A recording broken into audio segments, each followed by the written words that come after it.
he is this towering, physically imposing figure with such a commanding presence, and he's smart, he has a sharp wit, and he's quick to temper. But more than anything, he is about, with all that wildness, he is a man who is about the book, about upholding the traditions and the values and the customs of the tribe. He fiercely protects them and their way of life. And that's hugely important to him. He also has a son who is such a deep-seated love for his son. And that kind of tears him apart because his son is not really who he wanted him to be. Stoic just sees that he's not the kid that Stoic wants him to be. He's not following in this line of great warriors, following the forefathers, protecting the traditions, being respected, revered by the rest of the tribe. He's just not that kid. But natural, raw talent just shines through him. So I was doing these scenes going, oh, wow. I knew he was good and I knew he had to be good to get the role, but then I'm doing these scenes like, oh wow, this gets good. This gets good. If you say, what is the advantage of live action? It's things like that. Getting to see a fresh take on Hiccup with a brilliant actor who can really represent Hiccup. And we get that coming of age story. We get his challenges. We get his cockiness and humor and his oddball kind of weirdness, but still trying his best to, how you, like you say, how does Hiccup fit in this tribe, and how does he become cool in front of his friends, but how does he also stick to who he thinks he is and what he knows he has to offer? How does he do that in the eyes of his father, who he really wants to please? I would always think, I kind of wish I was actually in those worlds myself, experiencing that, seeing the dragons in this Viking village, in that great hall, on that Viking ship, out going towards the Dragon Island. And now I had the opportunity to do that, to live and breathe Stoic, and to fight those dragons for real, and to look in the eyes of my son and experience so many emotions and feel that so truthfully, and know that that's a whole new How to Train Your Dragon that we're bringing to the world. Yeah, I saw the movies growing up. My earliest memories of it would be my dad used to read me and my sister the books. We would kind of like close the book every night and be like, oh my God, because it's such an amazing world. And that's something I think that's translated really beautifully onto screen. And just kind of the world of Berk and the characters. So I remember that very fondly, but I also went and saw them in cinemas when they all first came out. So to be part of it now is very surreal, because my child self is kind of screaming internally, constantly. If my younger self had known that one day I would be a version of what I was seeing on screen, I would have died. I can't even describe how thrilled I would have been. What I think is brilliant about Astrid is that she sees a difference in him and an individuality that is really key and special and potentially could be kind of life-changing for all of them. And instead of resenting it and kind of chastising him for it because she lacks that, I think what's amazing is that she kind of encourages him to step all the way into it. And then when he does, it's so beautiful and lovely and sweet. And I think that it's something that makes their relationship really special, is that encouragement, and that she is also kind of responsible for how much he takes ownership over what he does and how special he is.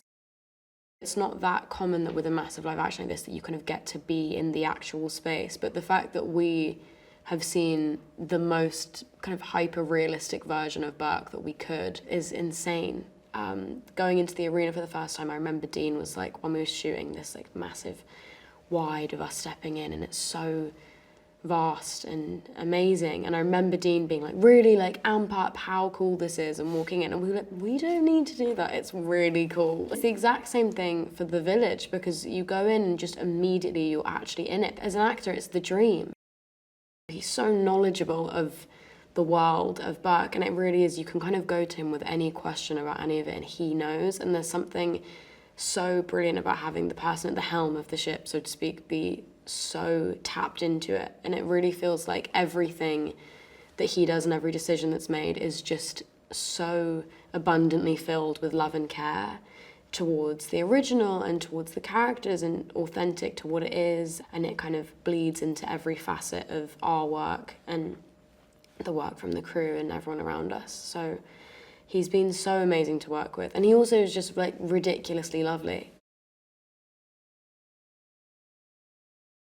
That movie as a kid, I was so in it, and to now me being in it is, I can't fathom it. I mean, I'm so lucky and so fortunate, and just getting to do this with lovely people is a dream come true and an honor.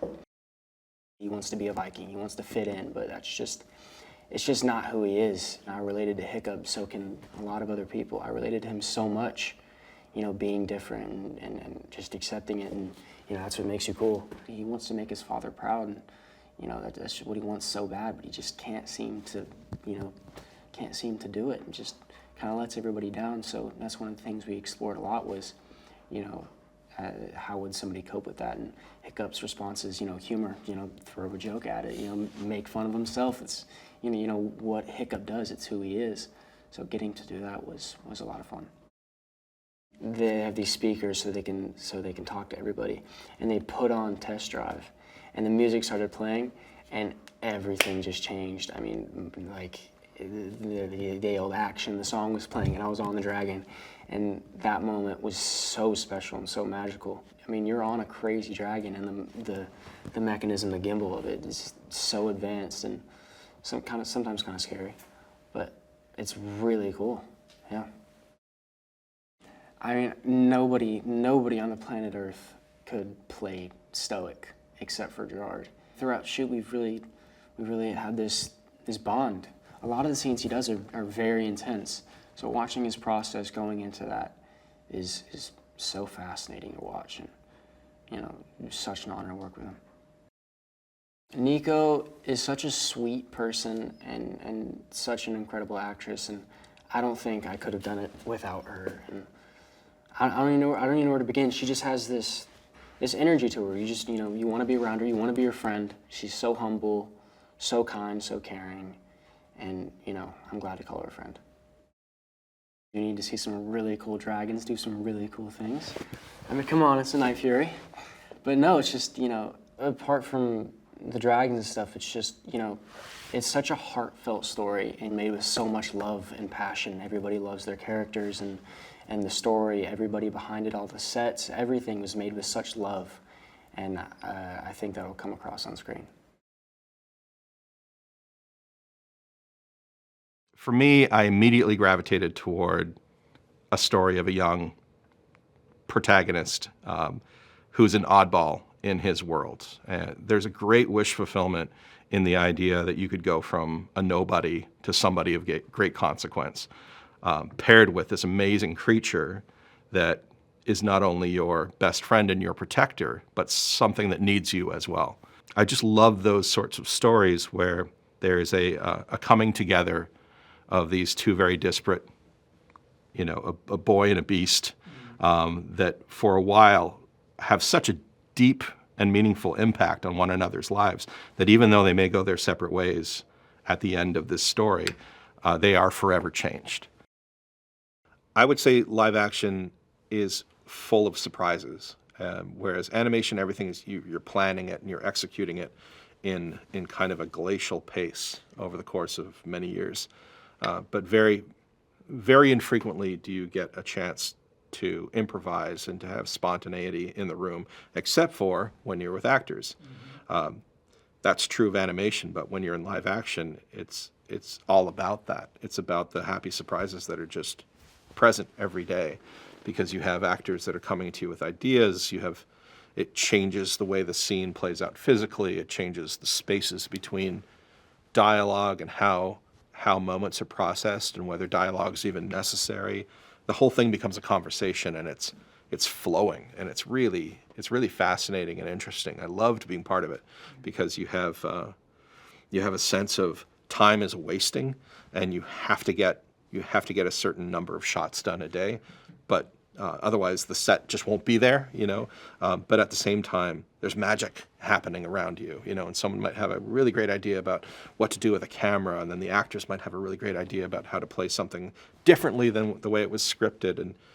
And your job as director is just sort of to be responsive, you know, to take it all in, but also have a sense of what the story's about and what's important, and keep driving it forward.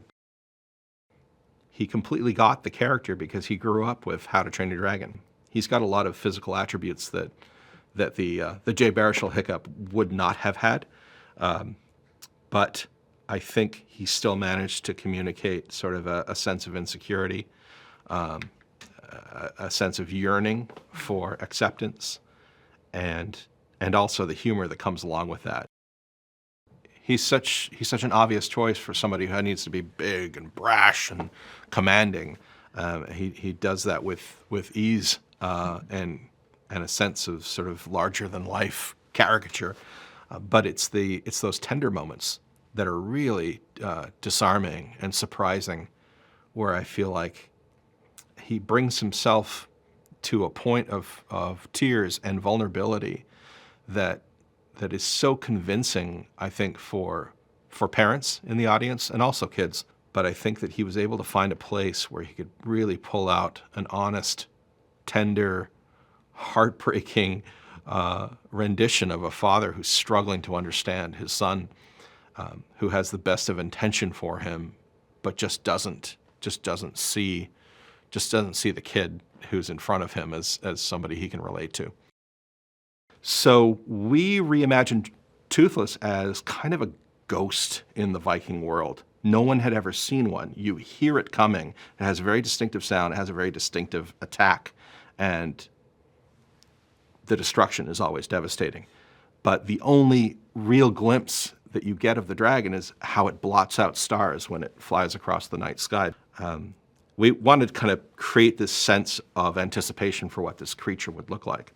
And then when Hiccup comes across him in the woods, the idea was that he would come across a dragon that's impressive, it's black, it's shiny, it's scaly, it looks really powerful, and yet it's, instead of the other dragons, which are very much based on reptiles, we wanted to go with the idea that this was more mammalian. It was based on a black panther, and so it had an elegance to it.